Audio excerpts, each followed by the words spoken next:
We are here today on Friday, August 16th, 2013 with Mr. Robert Shaw. He's going to discuss his memories of the March on Washington for Jobs and Freedom at the John F. Germany Library. Mr. Shaw, so back in 1963, where were you living at the time? I was living in Cleveland, Ohio, so that's a little ways from Washington. Yes, was a journey. Well, were you excited about leading up to going to it? Have you thought about going to it? No, I hadn't even thought about it. We just happened to be sitting watching the news at 11 o'clock in the evening and seeing all the preparations and everything going on, and my wife says, let's go. So I said, we called the neighbor and said, here, watch the kids, and we hopped in the car and took off. That's amazing. That's amazing. So you drive overnight then, you mean then? Oh yeah, we drove down overnight, and what was really surprising in a way, we stopped about halfway across Pennsylvania on the turnpike, one of the rest stops, and there must have been about 5 other cars from people from Youngstown, Chicago, different places, all doing the same thing. Wow. So it was really amazing journey, and we had, as we got into Washington, I thought, well, we better stop out here because it's a Friday, I think it was, and get a bus or something into town because there'd be with everybody else going into work. Well, fortunately, they called it a holiday, and we didn't know that, but we started driving into town and no traffic. I couldn't believe it. We got right downtown, pulled into a parking garage, and we're right on the mall. Which, of course, this was about 6 o'clock in the morning, and people were just getting up. There were tents all over the place. People fixing breakfast, and so we wandered around, and I think I've forgotten the time period, but I mean, hey, we were supposed to be up and ready to go, say, at 10 o'clock, and that was really one of the most amazing things, because at 10 o'clock, everybody picked up their tents, packed up their sleeping bags, picked up the trash. You couldn't find a piece of trash on that mall for the time. I couldn't believe it.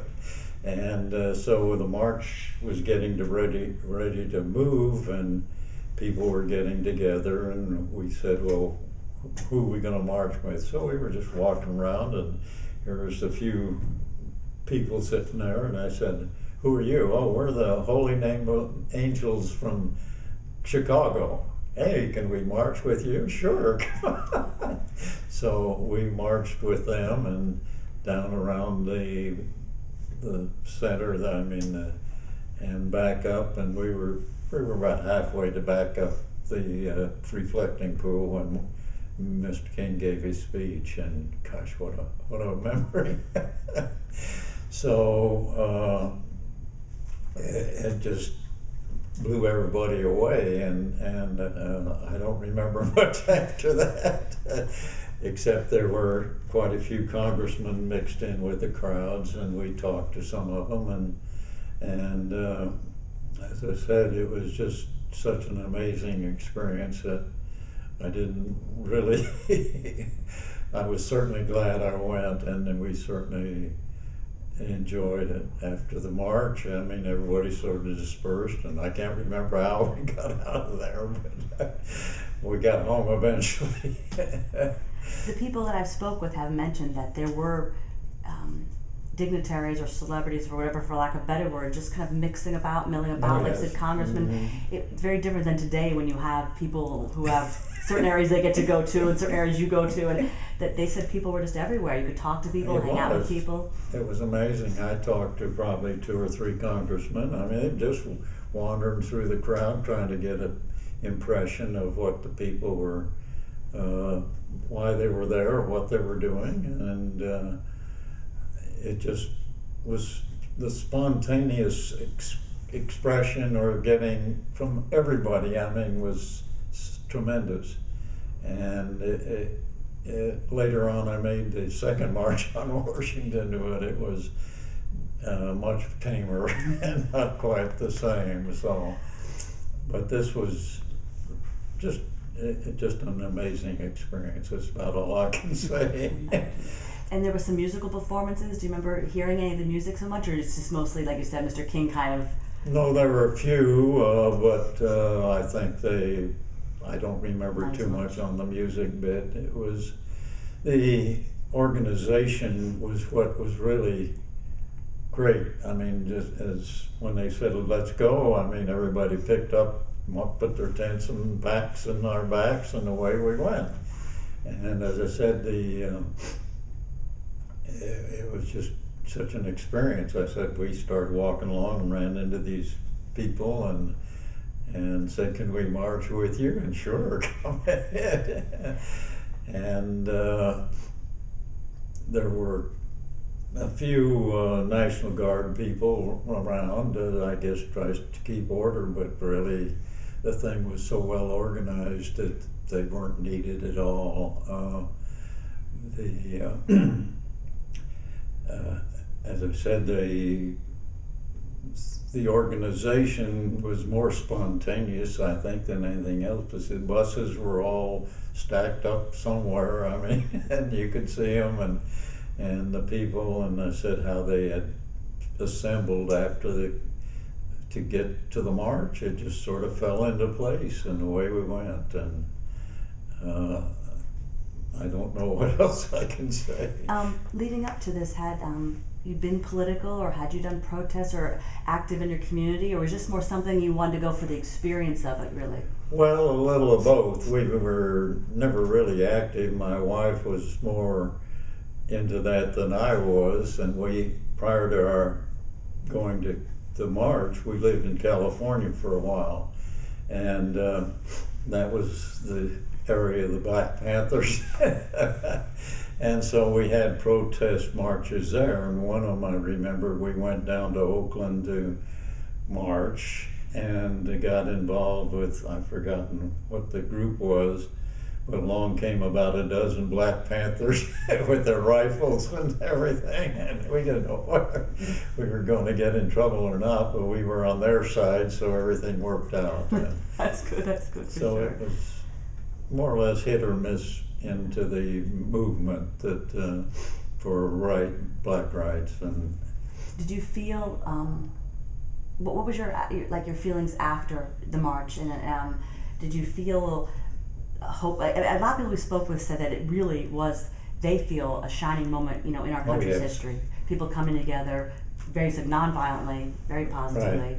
And that feeling carried for a little while, and then they felt different afterwards. Is that similar to your experience? oh yes, I felt that the acceptance, the atmosphere was very positive. Everybody was really into it, and we enjoyed that. And I think that the speech, as far as we were concerned, was very positive, and the aftermath too. But gradually, you had a few problems here and there. Living in at that time in Cleveland, Ohio, we also tried to get into what was going on locally, but there wasn't too much of that.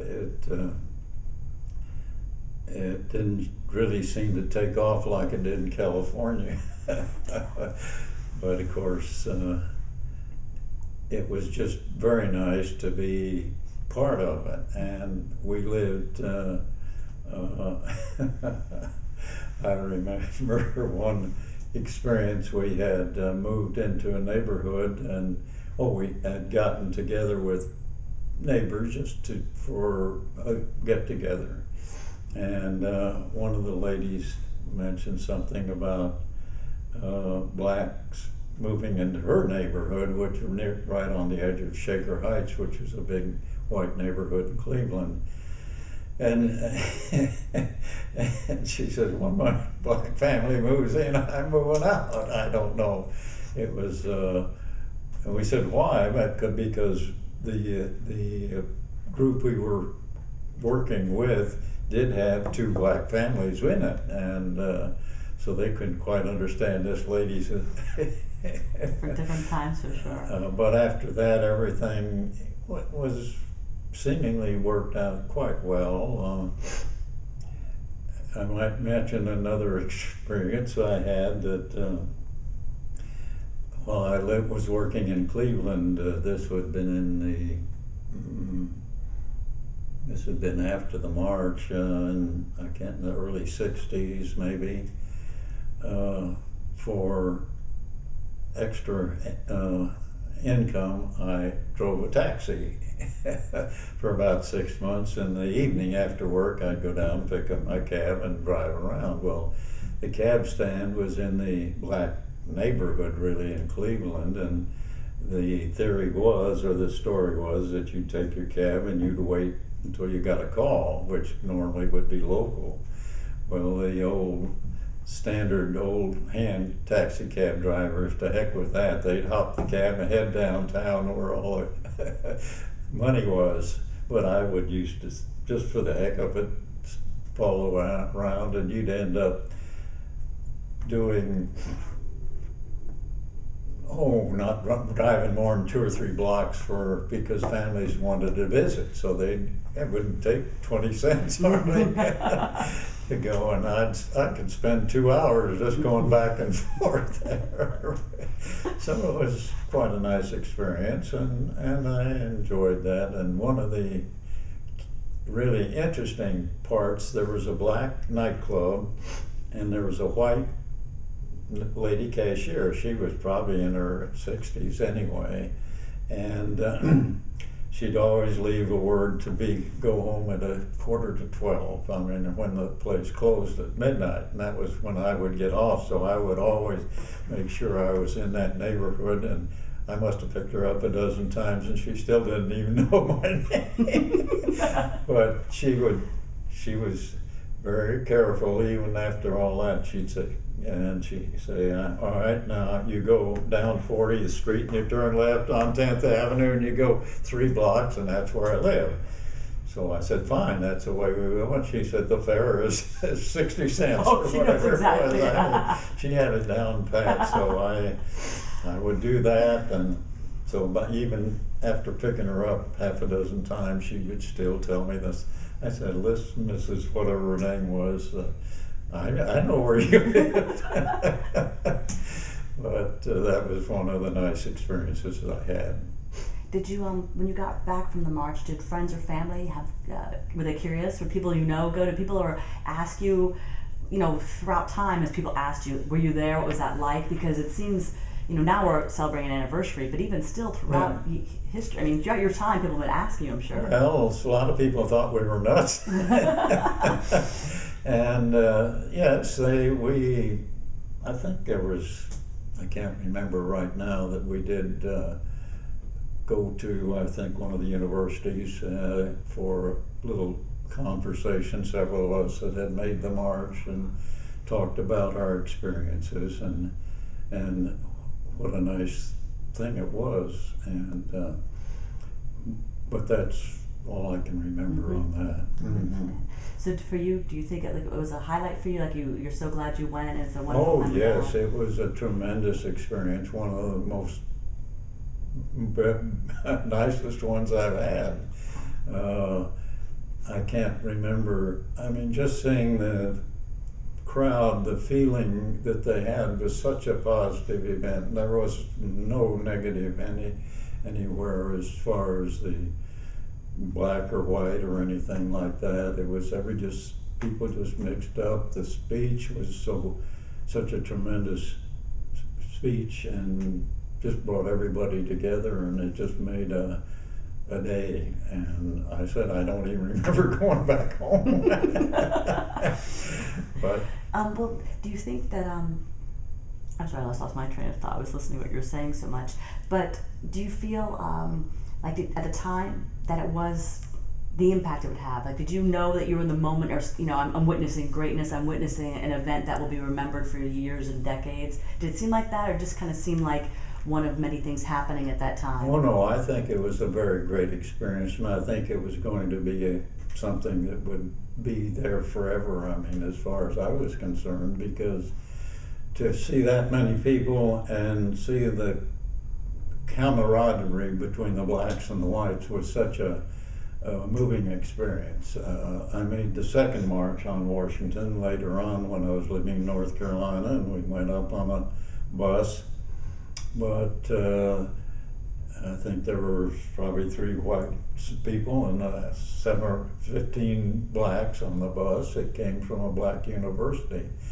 And but that was very nice too. We enjoyed being together. We got together for meals and but the march just didn't have the life that the original one did. The other thing was so spontaneous, and Mr. King's speech was such a inspiring thing that I can't say any more about it. Jessica, do you have anything you would think about asking about it all? Bob, are you anything about it all? I didn't think about anything else. Do you anything you want to mention? I'm trying to think if I've forgotten anything we could talk about. I was told someone had mentioned that people were dressed very in finery, like it was like almost going to church, and women wearing hats and men wearing suits and things like that. Well, there were. I mean, different groups came in different costumes, so to speak. Yeah. I mean, in the way they were dressed.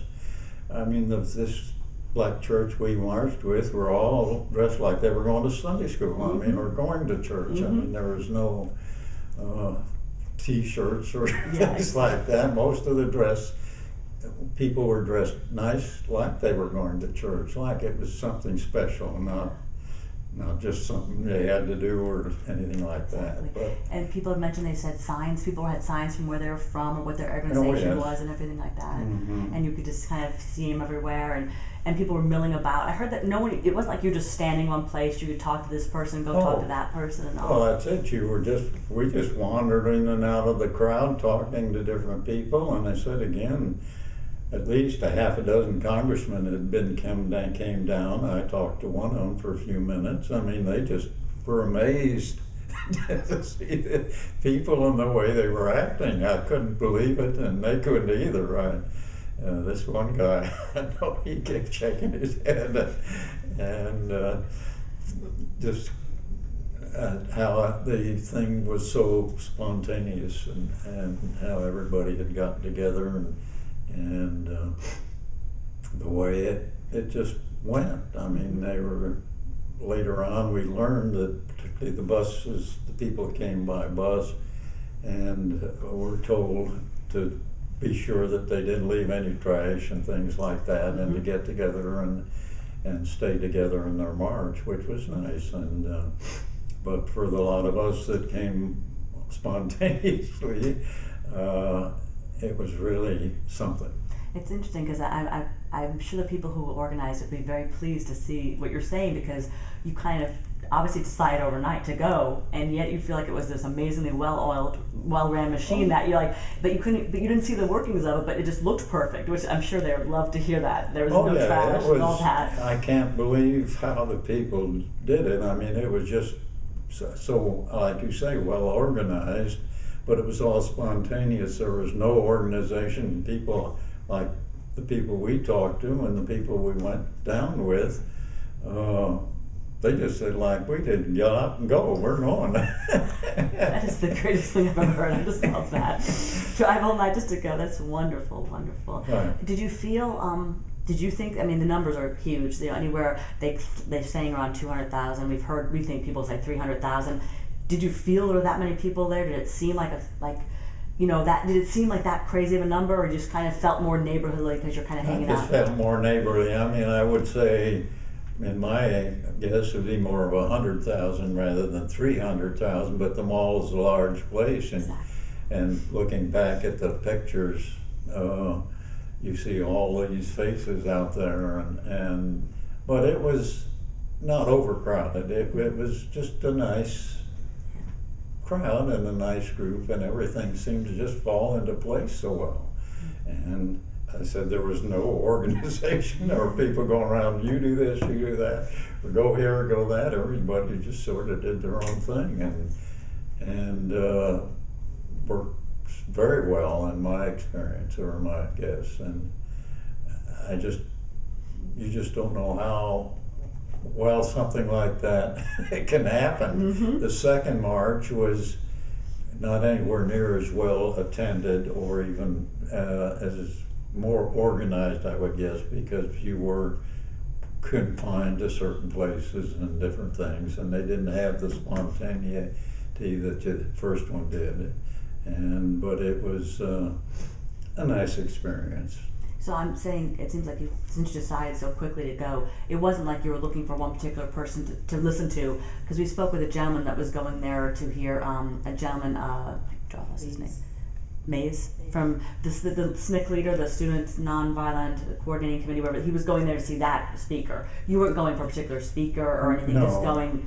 Did you know kind of who was in the program, or you had no idea? Oh yeah, I Okay. think we did. Okay. I don't remember really Yeah. on the second one. We did go for a reunion, so to speak, and it was nice. And we did this time. We rode with a black group from North Carolina, Mm-hmm. from the university there, and I said it was a little more organized. There were probably about a third of the people that were there the first time, and it just didn't seem to have the magic, right? magic to it, right? Yeah, exactly. Well, thank you so much for coming and sharing. Is there anything else you want to think about, anything we've missed, or anything you want to talk about? No, I can't think of anything. I said my wife, particularly at that time, we were more involved with thinking of the black experience and then attempting to do different help in ways, like I said, meeting the Black Panthers in California and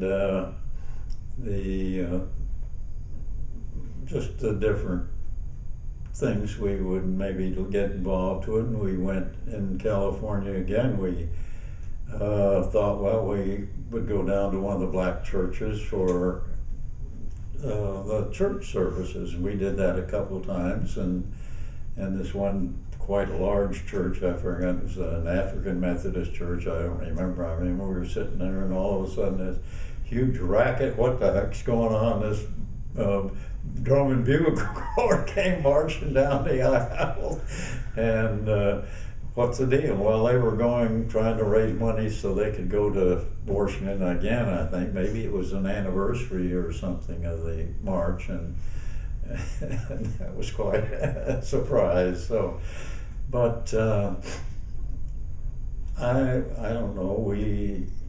I've always sort of tried to support the black movement. I mean, whenever we could. And May I ask why? What's your motivation for that? Is it more of is it a spiritual motivation, or is it more what feels right to you? Right too. My experience begins way back. I said I was an Army brat. My dad was in the cavalry, and one of his first assignments was the 10th Cavalry in Fort Huachuca, Arizona. The 10th Cavalry being a black unit, and I think I was probably 6 or 7 at the time. And but they would play with me. I mean, I would go out, and he started writing at the time, and I don't know, it was just a great experience. And so I guess that just sort of got me into the fact that black or white, it didn't make much difference. And even in high school, we had, although this is in Kansas, we did have a few black boys played on our team, which you wouldn't find around many places. Kansas was quite liberal, and some of the other teams had black players too, which was fine. I mean, as far as I was concerned. Of course, today with the colleges, they all try to use them, but I think high schools got pretty particular in different places. But other than that, with that experience, I had no qualms one way or another as to, other than with the Black Panthers, they kind of... Someone with a rifle could be scary, no matter what. I understand. Right, yeah. I mean, somebody comes down the street with an AK-47, you're not sure what's going to happen. That's true. That's true. But that's about it. I can't think of anything else really that would work or do.